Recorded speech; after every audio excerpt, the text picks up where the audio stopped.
Hi everyone! Today's video, we are going to Montreal JIL Church. Sobrang excited ko kasi first time ko makarating sa Montreal and we are so excited to meet all the JIL member. At first time din namin mag-join sa couple night event. Sa sobrang excited namin, sobrang aga namin nakarating sa church. Kaya naglakad-lakad muna kami sa labas at nakita namin ang Ala Mall of Asia. Na-curious kami kaya pinasok namin yung loob at chinek namin kung anong meron doon.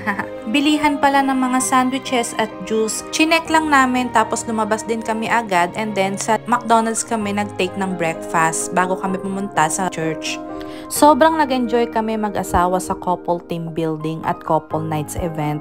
Nakaka-bless at nakaka-inspired ang mga sinabi sa amin ni Pastor Bong. Marami kaming natutunan sa mga activities na inihanda nila sa mga mag-aasawa. Tawanan, iyakan. Kung gusto nyo talagang tumibay ang inyong relasyon bilang mag-asawa, gawing sentro ang Diyos sa inyong pagsasama. Remembering that your spouse is a gift from God is a healthy thing to do.